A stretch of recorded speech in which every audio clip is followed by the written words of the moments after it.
Hindustan records, আমরা হিন্দুস্তান রেকর্ডসটাকে ওই casting বেসের যে পুরোনো আকাশবাণী সেটাকে ট্রান্সফার করেছিলাম, আমরা তৈরি করেছিলাম, ওই রেডিওটা তৈরি করেছিলাম। এবং প্রথম দিন যেদিনকে শুটিং, সেদিনকে ঋতুর মা হসপিটালে ভর্তি হন এবং ওটা শুটিং পর্বটাও কিন্তু প্রত্যেক দিন হসপিটালে গিয়ে রাত জাগতো, দিনের বেলা এসে আবার কাজ করতো। এবং এই সময় কিন্তু ঋতু তার মাকেও হারায়, কিন্তু আমি বলবো যে আমি অত্যন্ত গ্রেটফুল।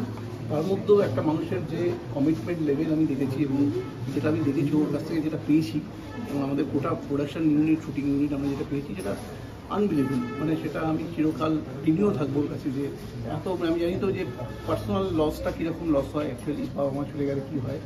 তো তার মধ্যে ও যেভাবে পুরো ফিল্মটাকে সাপোর্ট করেছে, আমার মনে হয় এটা আমি জানানোর দরকার ছিল আজকের দিনে। আমরা এমন একটা দিনে দাঁড়িয়ে আছি, আমরা বেলাদের বাড়িতে এলাম, তো সেটা আমি একই সঙ্গে স্মরণ করবো। Thank you so much. একটা সময় না এখনো অব্দি আমাদের অনেক মহিলাদের কাছে ইন্সপিরেশন। তো প্রথম যখন তোমার কাছে এই স্ক্রিপ্টের অফার এসেছিল, তোমার কেমন? আমি খুব মানে সারপ্রাইজড হয়ে গেছিলাম, কারণ অনিলাভ এবং শর্মিষ্ঠা, আমার অনিলাভ স্ত্রী বলেছিল আমার বরের একটা খুব জরুরি কথা আছে তোমার সাথে, এবং সেইভাবে আমাকে ফোন করেছে খুব দরকার।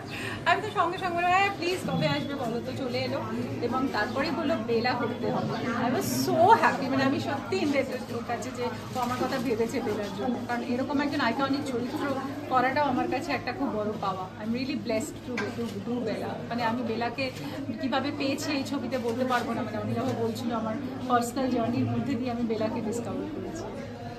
আজকের লুকটা কি বেলাকে মাথায় রেখে, বেলাদিকে মাথায় রেখে কি আজকের লুকটা? কিছুটা তাই, কারণ আমি বেলাদের যে সময় উনি বিলং করেছেন এবং এই সময়কার ঐতিহ্য উনি, আমি ভাবলাম আজকে লুকটা আমি খুব ট্রেডিশনাল রাখবো। আর ট্রেডিশনাল কিছু করতে গেলে ফুলের একটু ব্যবহার হয়ই আমাদের, তাই ভাবলাম চুলটা একটু ফুল দিয়ে আজকে আসবো এবং বেলাদের পছন্দ করতে। আমি খুবই কানেক্ট করতে পেরেছি, কারণ আমি নিজে ভীষণ ভালোবাসি রান্না করতে এবং খাওয়াতে, এবং রান্নার আমার একটা খুব আমার একটা অ্যাফিনিটি আছে রান্নার প্রতি। আমি হয়তো খুব ভালো রান্না করতে পারি না, কিন্তু কিছু একটা ভালো কিছু করে খাওয়াতে পারি। তো এই জন্য বেলাদের যে শাক ডিমের রেসিপিটা, ওটা আমি ভাবছি ট্রাই করবোই করবো। এবং বেলাদে যখনকার সময়ের আমরা কথা বলছি, সেই সময় মহিলারা বাইরে বেরিয়ে কাজ করবে, মহিলাদের একটা নিজস্ব নাম হবে, এগুলো মানে ভাবতে গেলেও হয়তো কেউ দুবার ভাবতো। সেই জায়গা থেকে দাঁড়িয়ে তুমি যখন এখন সেই ক্যারেক্টারটা পোর্ট্রে করছো, কেমন লাগছে বা কেমন মনে হচ্ছে যে অডিয়েন্সের কাছে কিভাবে তুলে ধরবে? আমার ধারণা যে বেলাদে এতটাই রেলিভেন্ট একটা চরিত্র, এবং ওই সময় দাঁড়িয়ে থেকে মানে আমি ইন্সপিরেশন শুধু বলবো না, বেলাদেকে বলবো তিনি পথ প্রদর্শক। প্রচুর মেয়েদের উনি মানে দেখিয়েছেন, মানে একটা দিক দেখিয়েছেন, দিগন্ত দেখিয়েছেন, যেখানে মেয়েরা কখনোই জানতো না যে নিজেকে অবলম্বন করেও বাঁচা যায়। ওনারা সবসময় ভেবেছেন যে অন্যের অবলম্বনে থাকবেন, এবং ফাইন্যান্সিয়ালি যে ইন্ডিপেন্ডেন্ট হতে পারে মহিলারা, সেটার কোনো ধারণা তাদের ছিল না। মহিলা মহলের মাধ্যম দিয়ে, রেডিওর মাধ্যম দিয়ে, তার রান্নার বইয়ের মাধ্যম দিয়ে, ইনফ্যাক্ট রান্না উনি বিদেশ থেকে রান্না শিখিয়ে এসে সবার মধ্যে সেটা ছড়িয়ে দিয়েছেন। এটা না যে উনি ওটা নিজের কাছে রেখে দিয়েছেন। তো ওনার রান্নার বইটা একটা দৃষ্টান্ত, যে সব মেয়েদের কাছেও দৃষ্টান্ত, যে এরকম বেলাদের গল্প শুনে প্রচুর মহিলারা ভাতের হোটেল খুলে ফেলেছিল, এবং সেই সময় তাদের জীবিকা অর্জন করার জন্য তারা পদক্ষেপ নিয়েছিল।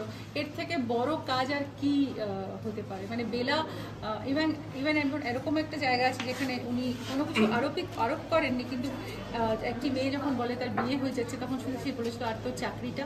তার মানে কি, মানে বেলাদে যে ফাইন্যান্সিয়ালি ইন্ডিপেন্ডেন্ট একজন মহিলা, যে চাকরিটাও করবি তো, মানে এই জায়গাটাও উনি একটি মেয়েকে তার একটুখানি হলেও ধরিয়ে দিয়েছিলেন।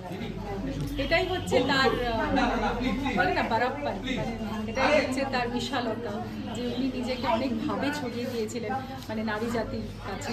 এই নারী জাতি আজকে বেলাদেকে এত গভীরভাবে বেলাদের বাড়িতেই পোস্টার লঞ্চ, এইটা কতটা স্পেশাল? আমাদের কাছে খুব স্পেশাল একটা অকেশন, এবং আজকের দিনটা, আজকের দুপুরটা আমার কাছে খুব নস্টালজিক। কারণ আমি আর অনিলাভ যখন বলেছিলেন যে বেলাদে, ইনফ্যাক্ট আমরা প্রথম থেকেই ভেবেছি, এবং আজকে বৃষ্টি এবং নানা কারণে ভাবা হচ্ছিল, কিন্তু আমি বললাম যে না, যেটা ভাবা হয়েছে সেটাই করতে হবে। কারণ এর থেকে বড় মানে এর থেকে বড় ভেনিউ আর এর থেকে বড় লেগেসি আমরা কোনো কিছুতে পাবো না। ব্লেসিংটা নিয়ে যাওয়া, ব্লেসিং নেওয়া, আর বেলাদের বাড়ির সামনে পোস্টার লঞ্চ, মানে এটা বোধহয় খুব একটা বেশি হতে পারবে না, এটার বেশি সুযোগও আমরা পাবো না। কারণ এরকম বাড়ি বা বেলাদের নাম লেখা পোস্ট মানে নেম প্লেটগুলো, নেম প্লেট, তারপরে লেটার বক্স, লেটার বক্স, এগুলো তো মানে এগুলো তো আমরা কোনোদিন পাবো না। আজকাল তো সব বাড়ি ভেঙে মাল্টিপ্লেক্স হয়ে যাচ্ছে, কিন্তু আজও যে এই নর্থ কলকাতায় বেলাদের বাড়ির ঐতিহ্যতে অদ্ভুত লাগছে। বেলাদের লেখা ফ্ল্যাট নাম্বার 7, বেলাদের নাম্বার লেখা ফ্ল্যাট 7, আর তার সামনে আমরা দাঁড়িয়ে আছি। তো এর থেকে বড় ডেস্টিনেশন কি হতে পারে, মানে এটা আমাদের কাছে বিরাট পাওয়া। উনি যেখানেই থাকুন আমাদের নিশ্চয়ই আশীর্বাদ করছেন।